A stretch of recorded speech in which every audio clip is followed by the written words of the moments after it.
Math Blast 12. I can determine multiples. Victor and Kira were playing a game on a numbered game board. A section of their game is on the left. In the game, players have to cover numbers that are multiples of both 3 and 4. Circle all the numbers on this section that are multiples of both 3 and 4. To find multiples, we can skip count. So let's find multiples of 3 by skip counting by 3. 3, 6, 9, 12, 15, 18, 21, 24, 27, 30, 33, 36, 39, 42, 45, 48, 51, and we're beyond any number on our game board. So now to find multiples of 4, I can skip count by 4s.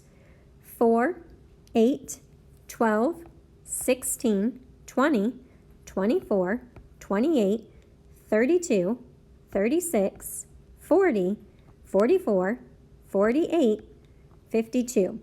And now again, we're beyond the numbers on the game board. So we can take a look at the game board and see which numbers have both a 3 and a 4. That would be 24, 36, and 48. Those numbers are multiples of both 3 and 4. I can add and subtract fractions. Add and show your work. So here I have 2/3 plus 1/3. I'm going to model thirds. A whole broken into 3 equal parts.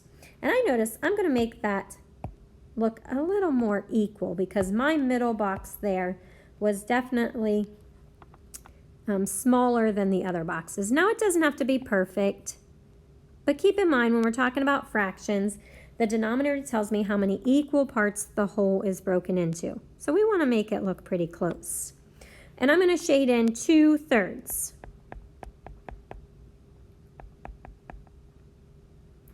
And now I want to add 1/3. So when I shade in 1/3 more, I can see that 2/3 plus 1/3 gives me 3/3, which is equal to 1 whole, the whole tape diagram when broken into thirds there. Subtract, show your work. So here for this one, I want to represent a whole. And my denominator is 8, so my units are eighths. I'm going to break that whole into 8 equal parts. And I want to shade in 4 of the eighths. I'm going to change colors so we can see the shading a little better. 4 of the 8 parts are shaded. And now I'm going to subtract 3 of those eighths. So I'm going to get rid of 3 of the eighths. And I'm left with 1/8. And that's a unit fraction, 1 of the unit. I can determine the perimeter and area of a rectangle. Determine the perimeter and area of the rectangle below. Now there's this key word in perimeter, rim, that I'm going to underline and suggest that you are always underlining this until we really get that in our minds. Perimeter is the rim, the distance around the two-dimensional figure here. So I'm going to start and work my way all the way around the figure, adding up the sides to come up with the total distance around the figure. Now, I don't have the measurements of 2 sides, but because it's a rectangle, I know the opposite sides are of equal length. So the left shows 3 centimeters, that means the right is going to be 3 centimeters. The bottom side shows 7 centimeters, so that means the top side is going to be 7 centimeters. For the perimeter, again, I'm going to show all the way around the figure, 7 centimeters plus 3 centimeters plus 7 centimeters plus 3 centimeters gives me the perimeter, which is 20 centimeters. The area. The area is the square units that covers the two-dimensional figure. And so in this case, I could go back to what we learned when we first started with area in 3rd grade and say, I can cover this figure with 7 columns. Since the top says 7, I could make it be 7 columns.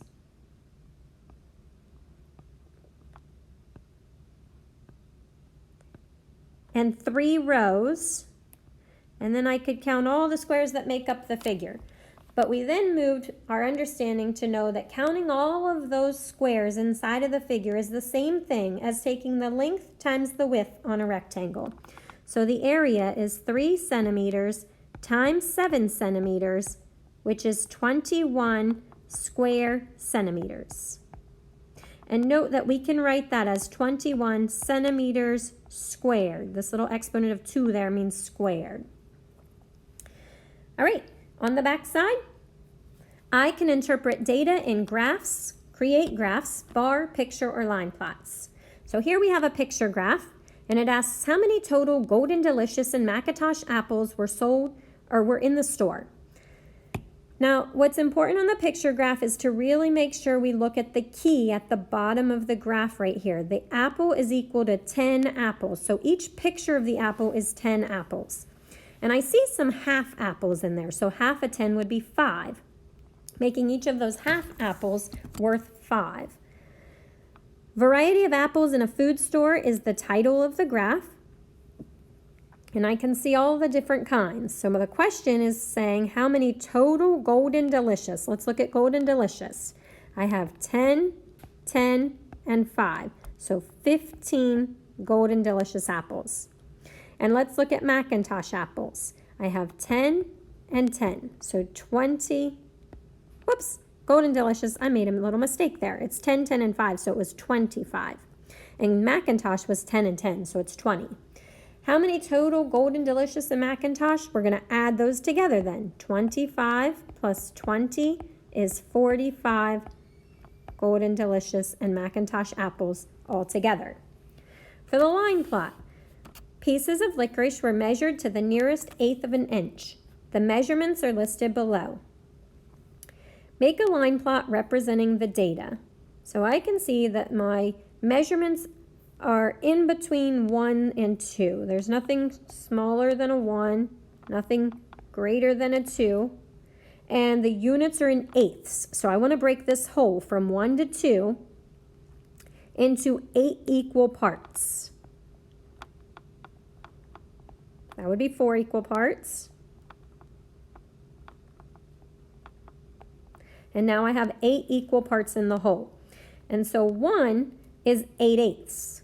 And then I would have 1 and 1/8, 1 and 2/8, 1 and 3/8, whoops, 1 and 4/8, 1 and 5/8, 1 and 6/8, 1 and 7/8, and 2 would be 1 and 8/8, which is, again, that 8/8 makes a whole nother whole, making it 2. Now, to make a line plot, I'm going to put an X above the data set each time that it appears, or the fraction mixed number here each time it appears in the set. So 1 and 2/8, I have an X. 1 and 2/8, I'm going to have another X, stack it there. 1 and 1/8. I like to mark them off so I don't get confused on what I had already plotted and what I haven't. I'm now at 1 and 3/8, 2 wholes, 1 and 4/8, and 1 and 6/8. So I now have plotted all the points. What is the difference between the longest and shortest pieces of licorice? So the longest piece would be the one that measured the greatest number here, which is 2. And we already know our units were in inches, so 2 inches. And the smallest piece is not going to be 1. Although 1's on our number line plot here, there's no X above it. It's 1 and 1/8 that's the smallest measurement that was used. So we're going to subtract 1 and 1/8 from that. Now, keep in mind 2 can be thought of as 1 and 8/8. And I can subtract 1 and 1/8 from it. And that's going to give me 7/8. And again, we said our units are inches. So 7/8 inches is the difference between the longest piece and the shortest piece. I can identify triangles by sides and angles. Identify the triangle by sides and angles. Looking at the sides, an equilateral triangle has all equal sides. An isosceles triangle has at least 2 equal sides, while a scalene triangle has no equal sides. And I can see in the triangle here that all 3 sides are of unique lengths. There are no equal sides, So we're going to call this scalene. In terms of angles, a right angle measures exactly 90 degrees, while an obtuse angle measures more than 90 degrees but less than 180 degrees, and an acute angle measures less than 90 degrees. Our given triangle here appears to have this right angle, and so we are going to call that a right triangle. Scalene right triangle would be a very specific name for our triangle. That's all for today.